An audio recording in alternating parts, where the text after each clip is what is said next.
What's up guys, Mike here, the Detroit Borg with my unboxing and review of the Google Nexus 10. So this joins the Nexus 4 and Nexus 7, which now gives us a complete range of Nexus devices to pick from. So Nexus means that Google has worked closely with the manufacturer to design hardware that meets their specifications, in this case Samsung. Now, this also gets the latest version of Android without all the fillers and skins and that sort of thing that get in the way of the pure Android experience. So you can always count on these devices to get the latest version of Android. Now, the Nexus 10 is aimed squarely at the iPad with Retina display, and it has the specs and pricing to take it on. So we have two capacities to pick from, 16 and 32 gig, starting off at $399 or $499. So that's $100 cheaper than the iPad. Now, unlike most Android tablets, there is no SD expansion in this case. So you have to choose your capacity wisely, although you probably can get by with 16 gig unless you store a lot of photos, movies, and music. Now, unlike the iPad, there is no cellular version here, at least at the time of filming, but one may show up later like it did with the Nexus 7. Now, spec-wise, we have a dual-core 1.7 gigahertz Exynos 5 processor and 2 gigs of RAM. But the most interesting spec here is the display resolution, which we'll talk about once we get it booted up. Now, all Nexus devices have very similar packaging, so you kind of have a black box with a sleeve you have to pull off, and we just have to cut some seals. And inside the box, we'll find our plastic wrapped Nexus 10 on the top, and we'll take a look at that in just a minute. Also in the box is the standard array of accessories. This includes a micro USB charging cable. We also get a quick start guide and some warranty information. And we get a USB wall adapter with a removable plug, so you can either change the adapter depending on where you are in the world, or you can add an extension cable. Now, getting back to the Nexus 10, there are two pieces of plastic on the back, one covering the removable accessory panel and another covering the body. On the front, we also have another piece of plastic covering the glass, which is a Gorilla 2 glass panel, which is scratch resistant and pretty durable. Now, the design of the Nexus 10 is different than most tablets. So instead of a straight-sided tablet with rounded corners, the Nexus 10 kind of has a slight curve to the edges. We also have a very textured rubbery plastic material on the back, which is very grippable, but it also tracks a lot of fingerprints and it's kind of hard to keep clean. Now on the back, we also find our camera, which is a 5 megapixel camera with autofocusing. We also have an LED flash and the microphone nearby. This is good for 1080p video at 30 frames per second and features all the things we're used to. Again, autofocusing, auto exposure, face detection, and more. Now around the camera is a removable accessory panel. Samsung has actually designed a cover which snaps right into this opening, and that basically acts as a cover for the front glass as well as a prop. Behind the cover, we'll find some of the product information, and there are metal panels at either end of the opening, which appear to be part of the speaker assembly.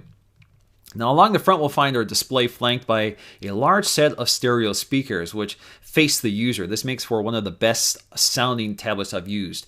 So I really like this design. You also see this design on the Galaxy Note 10.1, which I also really like. Now, at the top center of the display, we'll find a 1.9 megapixel front-facing camera, which is actually slightly off-center because the ambient light sensor is off to the left. Now, at the bottom edge, we'll find another popular Nexus feature, which is an LED light, which flashes when you have some notifications that have popped up while the screen was off. At the top left corner, we'll find our volume rocker and power button. Near that, on the left edge, we'll find a micro USB port for charging and a headphone jack. Now, the edge of the tablet tapers down toward the bottom, and at the center, you'll find a magnetic charging port, although there are currently no accessories to support this feature. Now, on the right edge, we'll find our micro HDMI output for connecting an HD TV. Setting up the Nexus 10 is very simple. Just hold the power button and let it boot up. First, we just need to select our language, sign into our wireless network, log in or create a Google account, and agree or disagree to a few options such as enabling location services, and that's it, and we're good to go. The display is perhaps the Nexus 10's most important feature. This is an LCD PLS display with a screen resolution of 2560 by 1600, which is good for 300 pixels per inch, which beats the iPad's Retina display, which has 264 ppi. Although the specs sound substantially improved, the differences are not really noticeable in real world, and both displays look exceptional. Text is extremely crisp and sharp even at the smallest settings or smallest font settings, and the pixels are not discernible in any way. You can't see any pixels, believe me. The screen is bright with vivid colors, with deep contrast, with great off-axis viewing angle, so it's a really good looking display. Now, the Nexus 10 launches with Android 4.2, which is the newest version of Jelly Bean. This brings some important new features such as lock screen widgets, which you can add by tapping the plus icon. You can continue adding more widgets, which you can then scroll through in sort of a carousel viewer. To launch them, just tap the widget and swipe to unlock. You can also launch Google Now from the lock screen just by swiping up on the circle toward the bottom of the screen. Now on the Nexus 7 and 10, you have two drop-down menus. Swiping down from the screen on the left side by the notifications gives you your notification panel. Now swiping down on the right side near your clock and battery indicators gets you straight to quick settings, which is where you can manage some of the most frequently used options such as screen brightness, networking, Bluetooth, and more. The Nexus 7 and 10 also feature multiple account logins, so multiple users can use this device without affecting what the other person is doing. To enable this, go to Settings, Users, and Add Account. Now the user will need to go through the same set of process you went through when you set up the tablet for the first time. Once complete, you can now use the tablet as if it were your own, so you can install your own apps, you can sync your own information such as calendars, bookmarks, you can even change your own wallpaper, that sort of thing. You will also see all the users appear on the lock screen, so you can quickly launch into any of the accounts from the lock screen. Now, another big feature here is a swipe keyboard, which works system-wide. Here you can type a message in by tracing your finger to the letters on the keyboard. The software can predict what you intend to type, and you'll see the words appear on the screen while you're swiping it.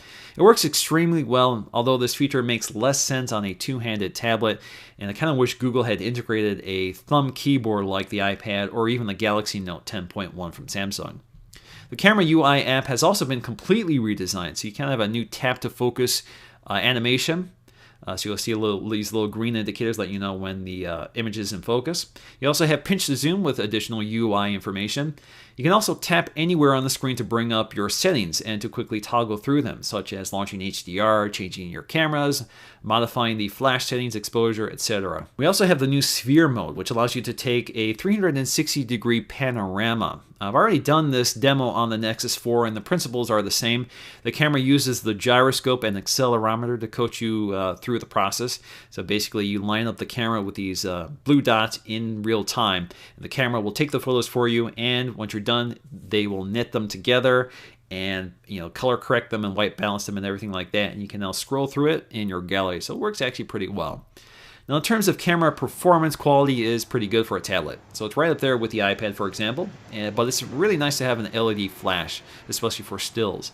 Video is recorded at 1080p and looks pretty good with great color accuracy and exposure compensation. Now just to demonstrate the front-facing camera, which I'm shooting with right now, this is a 1.9 megapixel sensor capable of recording video at 720p. This is pretty typical territory for most front-facing cameras. You have to have at least HD in there somewhere. So we have 720p. 1.9 is better than a lot of sensors, which are usually around 1.3. So it does a pretty good job. And you can even take photos while you're filming just by tapping the screen. While recording video, you can also snap images just by tapping the screen. Now this feature removes the ability to tap to focus. So the camera does this continuously and automatically. It seems to do it very well. The Gallery app has also added a lot of new editing options. This includes the standard array of effects and even borders, kind of similar to Instagram.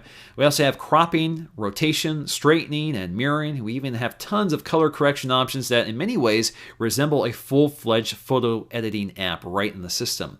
Now to the right, you'll find your complete editing history, which you can cycle through and tap on and see what changes have been made, and you can reset all this to get it back to the original photo. Gaming on the Nexus 10 is also very impressive with that large high-res display, and the audio quality is unrivaled with those stereo speakers, so the gaming experience is actually surprisingly good on the Nexus 10. Overall, I'm very impressed by the Nexus 10. The display is one of the best on the market, and Android 4.2 runs quickly and silky smooth on this hardware. There are some new tablet-friendly features here with Android 4.2, and the Google ecosystem is definitely one of the best features. The design is lightweight and thin with durable, soft-touch materials with an ergonomic design, which makes it extremely comfortable to use over a long period of time. And the speaker quality makes this one of the best tablets for movie watching and gaming. Now the biggest issue I have right now with the Nexus 10 is charging. The Nexus 10 has a very large 9,000 milliamp per hour battery, and charging via micro USB is very slow. It can take up to 8 hours or more to charge the tablet from empty. On average, I see about 10% an hour. The solution to this is likely in the magnetic charging port at the bottom, but right now there are no accessories for this. Now, a significant hurdle for the Nexus 10 is the lack of tablet-optimized apps in the Android ecosystem. Now, every app will scale to fit the screen, but most do not take advantage of the real estate like, for example, iPad apps do. However, games, web browsing, movies, reading text, all look great on this high-res display. So in the end, this is without a doubt my favorite Android tablet available, and I highly recommend it, especially for people who are already in the Android ecosystem and want to transfer that to their tablet. So that's going to do for me, guys, in this video. Thanks for watching, and I'll see you again in the next one.